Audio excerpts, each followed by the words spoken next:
안녕하세요.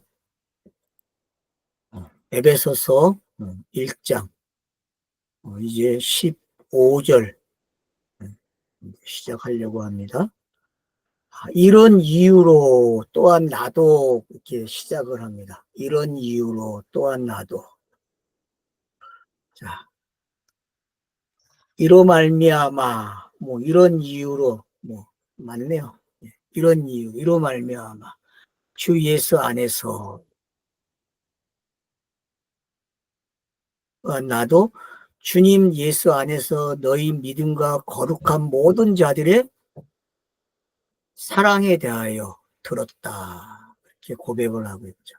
그러니까 요건 이제 로마서 1장의 서론과 거의 비슷하다고 여러분이 이해를 하시면 돼요. 바울 서신은 어, 성경을 기록하는 이유를 이런 식으로 설명을 합니다. 그래서 어, 로마서도 1장 12절부터인가 11절부터인가 그 기록의 목적이 나오기 시작하거든요. 그러니까 여러분들이 주제도 나오고 마찬가지로 여기도 그렇게 등장을 하고 있다라고 이해를 하시면 됩니다. 그래서 이제 에베소 교회 사람들에게 너희의 그 믿음에 대해서 거룩한 모든 자들의 사랑에 대해서 들었다. 믿음과 거룩한 사랑을 들었다라고 이야기하고 있는 거죠. 그 에클레시아의 특징이 뭐냐라고 할 때에 믿음과 거룩한 사랑이죠. 그러니까 성경이 말하는 그 믿음, 이건 우리한테 생산된 믿음이 아니죠.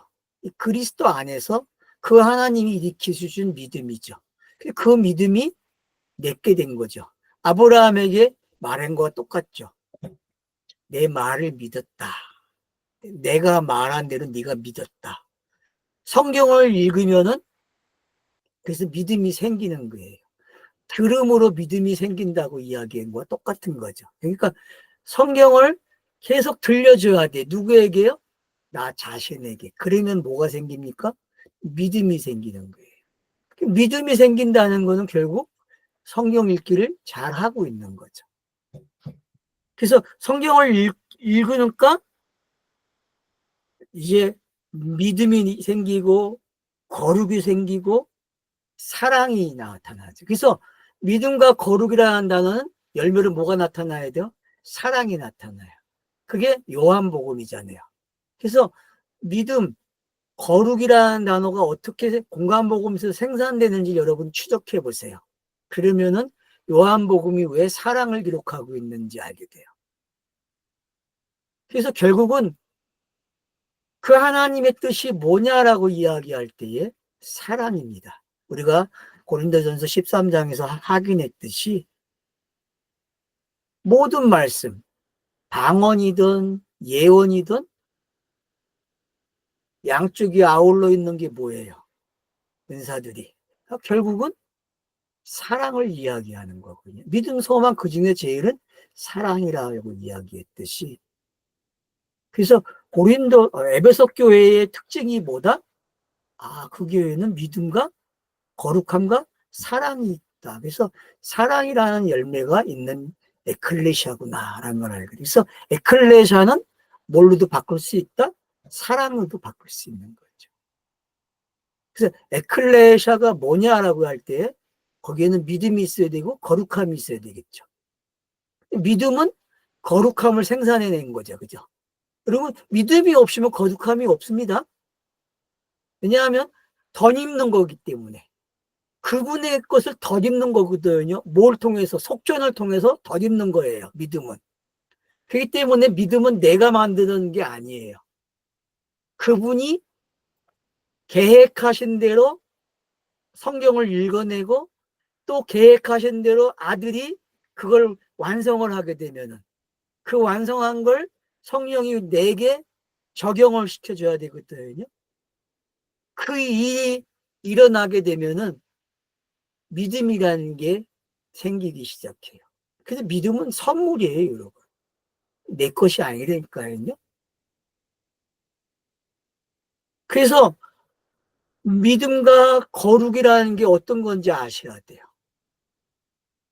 그리고 왜 사랑이 나왔는지를 아셔야 에클레시아가 뭔지 알게 되는 거예요. 그래서 에클레시아는 믿음으로 시작이 되는 거예요. 믿음이 있다는 얘기는 은혜가 주어진 거죠. 믿음이 있다는 말에는 항상 뭐가 따라와야 돼요? 은혜가 있어야 한다는 걸 우리가 알아야 되는 거죠. 그건 이제 뒤에 2장에 가면 더 이야기가 되고, 그러니까 그건 나중에 더 이야기하겠습니다. 여기서 이제 우리가 봐야 할 것은 뭡니까? 아, 들렸다는 거예요. 로마 교회의 소식이 바울에게 들렸고, 에베소 교회의 소식이 바울에게 들렸어요. 가장 애정이 있는 곳이라고 이야기할 수 있죠, 에베소서는요. 왜냐, 사도행전에서 보게 되면 항상 에베소가 역할을 해줬어요. 2차, 3차, 4차 전도여기까지 전부 다 에베소서를 중심해서 움직여지고 있거든요. 중요한 곳이죠. 근데 그 중요한 교회에게 사도 바울이 어떻게 보면은 그 교회의 성도들에게 너의 존재가 이렇다라는 걸 확인시켜 준다는 건 대단한 거죠. 성경을 읽고 계시는 분들이 자기의 존재가 뭔지가 확인하고 싶다? 예, 확인되어야 되죠. 어떻게 해요? 아, 내가 에클리아샤야.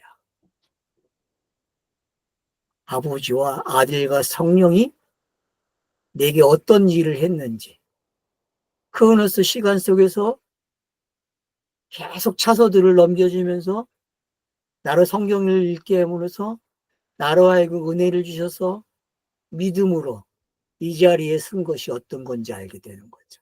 그래서 에클레시아라는 게 더 알아지게 되고 더 알아지는 거죠. 이게 바울에게 들린 거예요. 그러니까 바울이 어떻게 했어요? 그 교회의 특징을 아니까 너희를 위하여 감사하기를 쉬지 않고 나의 기도에 너희 언급을 한다, 그렇게 얘기해요. 나의 기도에 너희를 언급한다. 이 말은 예수도 똑같이 했고 구약에서 나타난 신들의 모습과 똑같은 거죠. 구약에 나타난 그 신들도 계속 어떻게 합니까? 모세가 기도하게 되면 움직이죠. 그죠? 여러분, 모세가 기도하면은 움직이기 시작해요. 그게 뭡니까? 그러면 모세가 기도해서 움직이는 거 아니죠. 그분이 움직이는 거군요. 그분이 기도하게 하고 그분이 움직이는 거예요. 상황을 만들어서 역사적 상황 속에서 안 할 수 없잖아요. 기도를. 하게 만든단 말이에요. 하게 만드니까 어떻게 합니까? 기도하게 되는 거죠. 그래서 이걸 잘 뒷받침해 준 게 뭡니까? 아말렉과의 전쟁이잖아요, 여러분. 아말렉과의 전쟁에서 아론과 훌이 어떻게 해요? 모세의 손이 내려오면 안 되니까 손 양쪽 손에서 붙잡고 있는 게, 여러분 그런 기도도 보셨잖아요. 그런 기도까지도 생각을 해보셔야 돼요. 그게 뭔지. 그래서 기도라는 게 뭐냐 할 때에, 기도는 뭐예요? 뭔가를 향하는 거거든요. 그러면 우리가 어디를 향하겠어요? 그 아버지, 그 하나님에게 향하겠죠. 그러면 그 하나님께 향한다는 이야기는 그 하나님의 뜻이 내게 전달되고 있다는 걸 알게 되는 거죠. 그러니까 내가 뭘 이야기하고 있어요? 소원을 이야기할 수 있는 거죠. 당신의 뜻을 나에게 이루어 주십시오. 그래서 이루어졌기 때문에 내가 에클레시아로 존재하고 있는 거 아닙니까? 그래서 기도라는 거는 정의를 내려야 돼요, 여러분들이요. 저는 정의를 내려놨는데 여러분 나름대로도 언어를 찾아보시면서, 그리고 많은 기도들을 살펴보시면서 기도를 여러분들이 정의를 내리셔야 돼요. 뭐가 기도인가? 그래서 제가 이런 간증도 했잖아요. 저는 만약 나에게 1시간을 주면은 30분은 성경을 읽고 30분을 그 읽은 성경을 가지고 기도를 합니다. 그게 저는 기도의 패턴이거든요. 그러니까 저는 밥을 굶어도 밥을 달라는 기도를 못했고, 등록금이 없어도 등록금 달라는 기도를 안 했어요. 왜냐? 그런 기도를 못 배웠어요. 다른 사람들은 뭐 기도하면 척척척 응답이 돼가지고 다 받았는데, 저는 그래갖고 재수를 많이 했어요. 등록금을 못 내가지고. 그러니까 저는 그런 기도를 한 기억이 별로 없어요. 없어가지고 채워달라는 기도를 안 해봤어요. 성경을 읽고 그냥 그 내용을 말하는 게 저는 기도였어요. 저에게는. 여러분은 어떠세요? 만약에 성경을 읽고 성경을 기도한다는 것은 제가 봤을 때 그분의 뜻이 그대로 이루어지기를 기도하는 거거든요. 그래서 성경을 그래서 읽으라는 거예요. 성경을 읽는다는 거는 기도하는 거고. 무슨 얘기인지 알겠죠? 성경 읽기는 기도다라고 봤을 때. 왜? 성경을 읽으니까 차서대로 내가 어떻게 돼요? 그분의 원하시는 그 뜻의 끝자리에 와 있죠. 그죠? 아닙니까? 성경을 읽으니까 내가 끝자리에 어느 데 와 있다니까요. 그리고 한 장 한 장 넘기면은 자리가 이동되고 있잖아요. 아닙니까? 여러분의 포지션이 바뀌어요.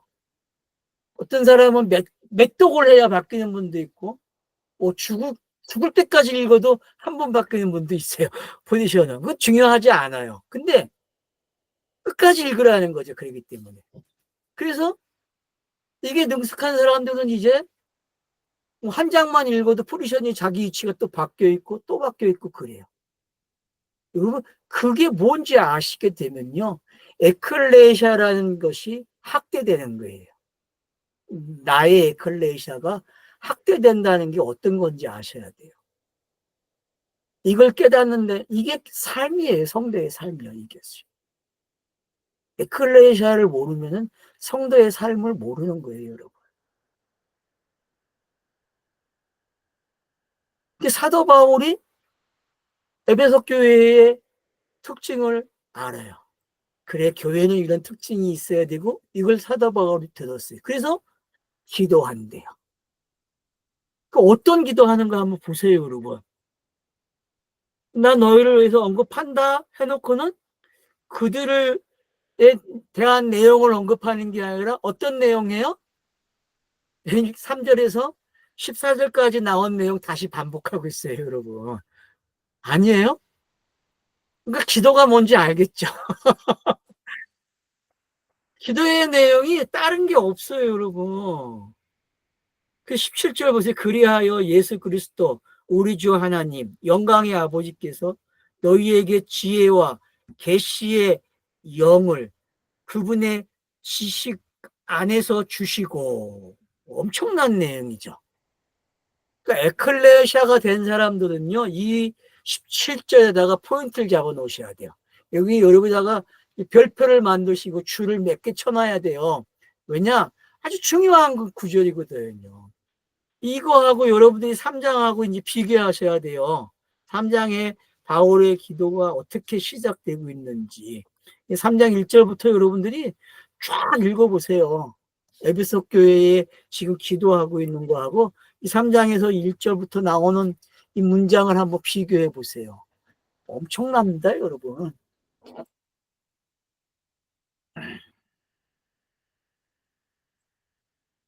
예수 그리스도 우리 주 하나님 영광의 아버지께서 너희에게 지혜와 계시의 영을 그분의 지식에서 안에서 주시고, 와, 계시의 영을 지식 안에서 그분의 지식 안에서 준대요, 여러분. 그러니까 그러면 이게 어떻게 얻어지겠어요? 그냥 기도해야 되겠죠, 그죠? 근데 빠르게 얻는 방법이 있다니까 성경을 읽는 것밖에 없어요, 여러분. 성경을 읽어보세요. 그러면 이게 그냥 아멘으로 내 것이 돼 있다니까 어느 순간. 아마 이걸 누리고 계시는 분들이 많을 거예요. 이 강의를 같이 나누고 계시는 분들은.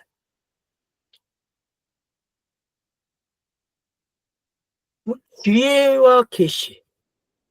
지혜와 계시. 여러분, 지혜는 어디로 가면 돼요? 잠언 가서 한번 지혜를 보세요. 잠언의 지혜가 뭔지. 여러분, 잠언의 지혜는요, 다른 거 없어요. 예수가 그리스도가 되는 지혜라니까. 잠언을 문장을 한번 보세요. 선과 악으로 되어 있잖아. 그죠? 이 구성이 그렇게 돼 있어요. 선과 악으로 되어 있다니까요. 내용이 전부 다. 그래서 선에 속하는 게 지혜예요, 여러분. 그러면 요 선과 악, 지혜, 선과 악, 지혜, 이걸 안다는 건 성경 읽기를 아는 거거든요. 성경의 템포가 어떻게 돼 있으니까 성경은 크로노스는 선과 악으로 기록이 돼 있어요. 선과 악으로 기록되어 있다는 거는 뭐예요? 결국은 뭘 알게 돼요? 지혜를 얻는다니까요. 읽게 되면요. 지혜를 가졌다는 말은 계시를 아는 거예요, 여러분. 계시를. 그럼 계시를 가지고 있다? 대단한 거예요, 여러분. 여기서 말하는 계시가 어떤 걸까요?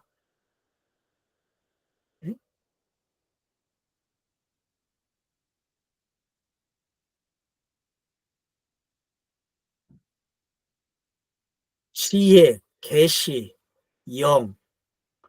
그러니까 보세요. 지혜, 계시, 영. 이게 성경이 읽어지면 되어지는 순서거든요. 그래서 여러분들은 성, 크로노스로 읽는 분들이 카이로스가 되면요. 그게 뭐예요?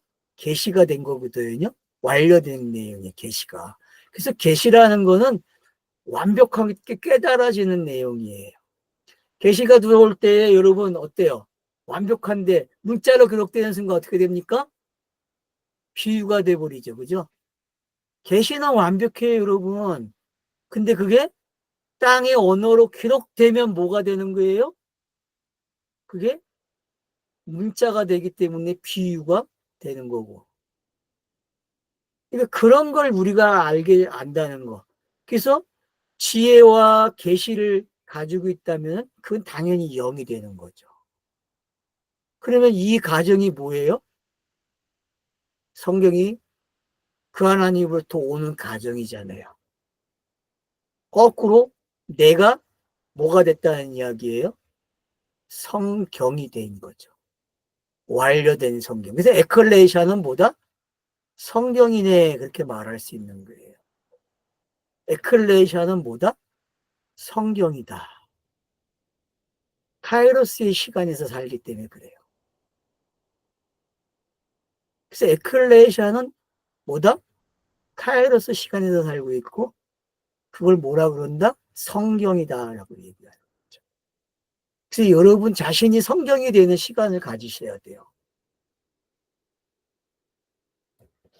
문자가 이제는 누구에 들어와야 돼요? 나로 들어와. 영의 세상으로 들어와. 내 에클레시아의 시간 안에 들어오는 거죠. 이런 시간들을 가지셔야 성경 읽기가 신이 나는 거죠. 그래서 왜 성경을 읽으라고 제가 이야기하는지를 정말 정말 깨닫기를 바래요. 정말. 그래서 여기서 나오고 있는 이 계시, 지혜, 계시, 영을 그분의 지식 안에서 주신다 그러잖아요. 그러면 그분의 지식 안에서 주시는 게 뭔지. 그러니까 그러면 뭘 알아야 돼요? 아, 예수의 가르침을 보면 알겠지, 그죠? 공생애를 여기서 여러분들이 끄집어 와야 돼. 왜? 그분의 지식 안에서 준다고 했으니까. 그분이 가지고 있는 지식이 어떤 건지 우리는 알잖아요. 공안복음서를 요한복음이 해석해놨다 했잖아요. 그래서 이 구를 가지고 있으면은 그분이 어떤 지식을 가지고 있는지, 어떤 해안이 있는지 알게 되는 거죠. 이런 관계를 우리가 읽어낸다는 거는 엄청난 것을 얻게 되는 거죠. 18절 보세요. 그래서 마음의 눈들을 밝게 하여 너희로 알게 하시도록 하여 무엇이 그분의 부르심의 소망이며 또 무엇이 그분의 유산의 영광의 풍성함이며 자, 그러니까 여러분 무엇이 하는 데다가 줄을 거놓고 읽으면 되게 쉽겠죠. 그죠?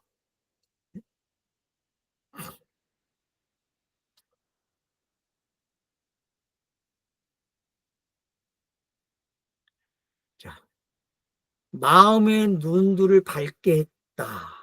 너희로 알게 하시도록 하여. 자, 그러니까 마음의 눈이 밝아지고 또 알게 하신대. 그러니까 마음의 눈이 밝아지면 알게 되는 거죠. 그죠? 여러분, 성경에 이런 사람이 있었어요. 이런 사람이 누구죠? 마음의 눈이 밝아진 사람. 요셉. 애굽에서의 요셉이, 다니엘도 이런 사람이죠. 그죠? 그러니까 여러분들이 성경을 계속 읽으시게 되면 이런 사람들을 갖다 놓을 수가 있겠죠. 예수도 어린 시절 이랬죠. 그죠? 마음의 눈이 밝았잖아요. 자, 마음의 눈이 밝게 되고 알게 하신대요. 그 알게 된다는 건 뭘 알게 되는 겁니까? 성경의 내용, 그분의 뜻이 뭔지 알게 되는 거죠. 그리고 내가 그분의 뜻 안에서 어떻게 완료가 됐는지 다 아는 거죠. 그러니까 완료된 이야기. 3절에서 14절까지 있는 내용을 그냥 알게 하시는 거예요. 그러니까 성경을 여기서부터 읽어도 상관이 없다는 거예요. 에베소만 읽어도 여러분들이 반복을 하기 때문에 지금 이 자리에서 앞의 내용을 알게 하신다니까요. 밝은 눈을 주셔서. 이거 기도할 만 하잖아요. 아닙니까? 사도 바울이 지금 어떤 기도를 하는지, 어떤 힌트를 주고 있는지, 그 욕심내볼 만 하는 거잖아요. 아닙니까? 이거는 예수도 가지고 있던 거고, 바울도 가지고 있던 거고, 당연히 우리도 가질 수 있는 거예요. 믿음이 있으면. 왜? 은혜로 주시는 선물이기 때문에 그래요.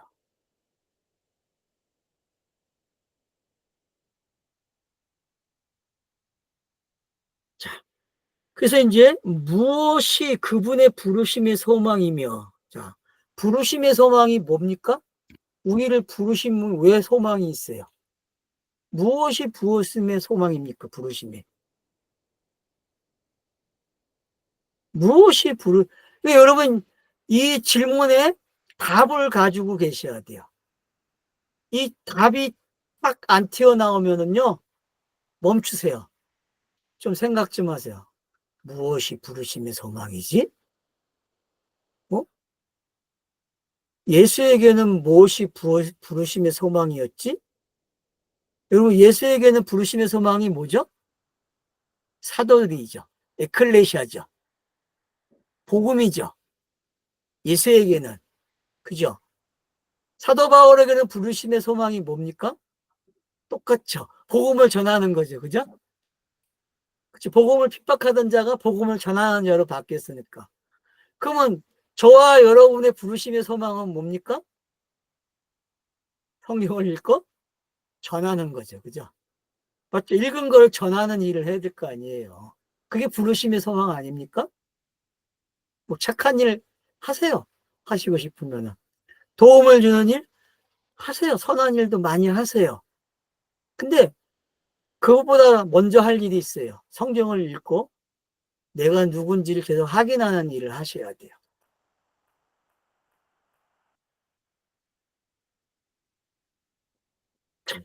그 다음에 또 보세요.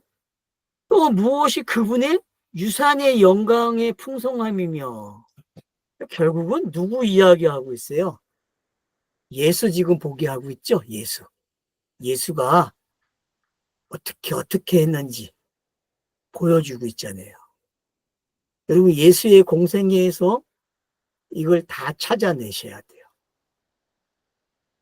그리고 바울이 어떻게 했는지, 베드로가 어떻게 했는지, 그리고 내가 이 대답 질문에 어떻게 응할 것인지 여러분들이 적으셔야 돼요. 그래서 세 가지를 적어보세요. 예수가 어떻게 이 질문에 답을 했는지, 그리고 바울이 어떻게 했는지, 바울과 베드로, 그리고 에클레시아인 나는 이 질문에 어떻게 답을 하고 있는지 적어보세요. 적으셔야 돼요. 그래서 18절만 해도 두 개의 질문이 나왔어요. 무엇이 그분의 유산의 영광의 풍성함이며, 19절 절 무엇이 그분의 능력의 크심의 탁월함인지. 오히려 믿게 하기 위함이며 그분의 힘이 주권의 활동에 따른 것이다. 그러니까 결국은 그분이 어떻게 움직이셔서 내가 어떤 자리에 와 있다는 걸 확인시켜주고 있는 내용이죠. 이게 기도예요. 그러면 뭐 왜 아버지, 아들, 성령이 한 거와 뭐가 달라요? 다 똑같아요. 그래서 성경은 반복되고 있다는 거예요. 1장 안에서 벌써 반복이 시작됐어요. 기도라는 걸 통해서. 왜요? 기도는 반복하는 거잖아요. 아버지의 뜻을 내가 이루게 해달라, 이루어지게 해달라고. 나에게 이루어 주십시오라고 기도하는 게 기도잖아요. 지금 사도 바울도 에베소 교회에 대해 자기에게 일어난 일, 자기가 다니면서 일어난 일들이 일어나기를 이렇게 기도해 주는 거예요. 그럼 에베소 교회만 그렇습니까? 아니죠. 이 에베소서를 읽고 있는 모든 독자들에게, 청중들에게 성경이 읽는 순간 성경이 답을 주는 거예요. 마치 너 1절에서 14절까지 못 깨달았니? 그러면 내가 다시 한번 기록해 줄게. 그래, 요 내용이 요 내용이었어라고 다시 재방송했단 말이에요.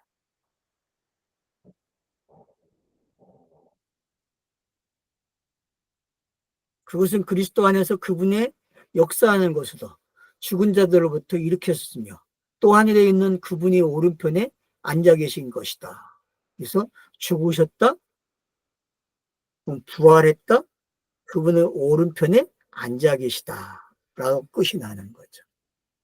그러면은 낮아지심과 높아지심이 언급이 된 거죠. 그죠?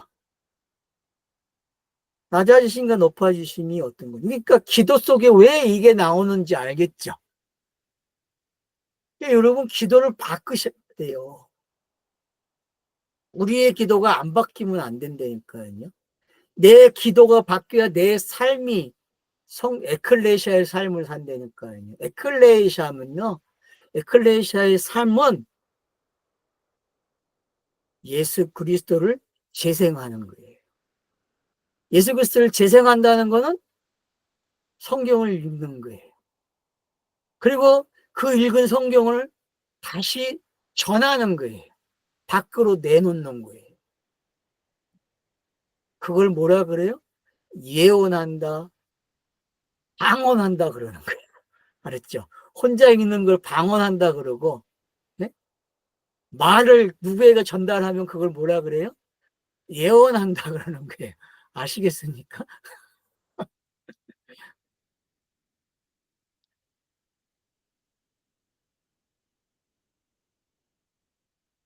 21절.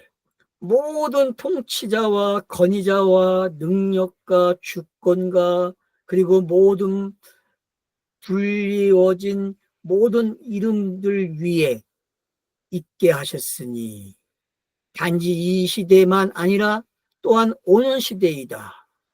그래서 모든 것 위에 뛰어난 이름이죠. 그죠? 네? 그러니까 성경에 언급된 이름들이 있잖아요, 여러분. 네? 창세기에서 얼마나 많은 이름들이 언급이 되고 있습니까? 역사에 얼마나 많은 이름들을 가지고 있어요. 근데 그 이름들 위에 있는 이름, 예수 그리스도. 이게 어떤 건지 아시겠습니까? 우리는 너무 쉽게 부르고 있어요, 이 이름을요. 여러분, 정말 곱씹어야 됩니다, 이 이름을. 이 이름을 부른다는 거, 성경의 내용을 알고 있다는 것과 같은 거예요. 성경의 내용을 모르면서 이 이름을 부른다? 가치 없는 거죠. 에클레시아가 아닌 사람들이 예수 그리스도를 읊어대고 있어요. 네, 해야죠, 당연히. 하세요. 진짜 에클레시아가 돼서 예수 그리스도를 읊어보십시오. 그 감동이 어떤 건지.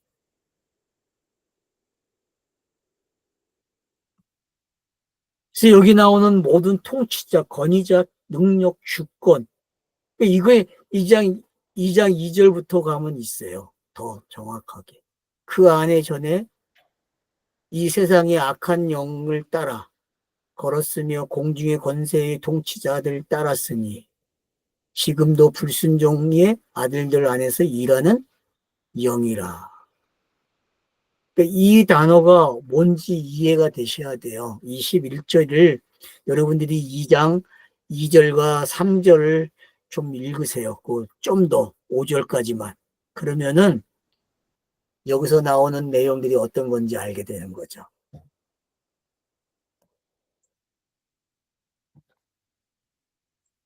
그래서 뛰어난 이름이 뭔지 알게 되는 거죠. 자, 그 다음 보세요. 22절. 그리고 그분의 발 아래 모든 것들을 복종하게 하셨고, 그리고 모든 것들 위에 그분을 교회의 머리로 주셨다. 그래서 모든 것들을 발 아래 놓고, 발 아래 놨다는 것은 승리했다는 뜻이죠. 그죠? 발등상 여러분 꼭 기억하세요. 발등상이 뭔지. 그래서 발 아래 뒀다는 건 발등상이죠. 그래서 패자들의 얼굴이 기록되어 있죠. 패자들이, 성경에서는 예수가 밟은 발은 뭘까요? 패자들이. 율법이겠죠. 그죠? 율법. 그러니까 율법으로 상징된 것들이, 근데 그게 나쁜 게 아니라는 걸 꼭 알고 계셔야 돼요. 적으로 생각하면 안 돼요. 차서기 때문에. 그런 것까지도 우리가 기억을 하시면 좋겠어요. 그래서, 예수가 결국은 승리자의 모습으로 교회의 머리가 되셨다. 그래서 에클레시아가 뭐냐 했을 때에 하나 더 알아야 돼요. 나는 몸이구나. 이게 신비해요. 그러니까 이건 몸이네. 그럼 머리가 누가 했다는 거예요? 그분이 머리가 되셨다는 거죠. 그래서 이제 뒤에 나오는 단어가 중요한 거죠. 그것은, 교회는 그분의 몸이니 모든 것 안에 충만하게 하시는 모든 것들의 충만이라. 이렇게 해서 1장이 끝이 나요. 그러니까는 지체들이 연결되어 있다는 게, 몸이 지체라는 걸 안다는 것은 중요한 사실입니다, 여러분. 이건 이제 4장 가면 좀 더 나오니까 그때도 보고요. 일단은 몸과 머리가 있다는 게 어떤 건지 아시게 되면은 왜 그리스도를 순응하는지, 그리스도가 지시하는 대로 가야 되는 게 어떤 건지, 여러분 이게 잘 되려면 성경을 읽어야 돼요. 그렇기 때문에 머리가 지시를 하는데 몸이 몰라서 못 움직인다니까요. 왜요? 성경을 안 읽으면 안 돼요, 여러분. 성경을 읽으시면요, 모든 것들의 충만이 뭔지 알게 돼요. 그래서 에베소서는요, 정말 깊은 이야기예요. 어설프게 읽으면 안 되는 성경책입니다. 간절한 마음으로 여러분 열심히 읽으세요. 감사합니다.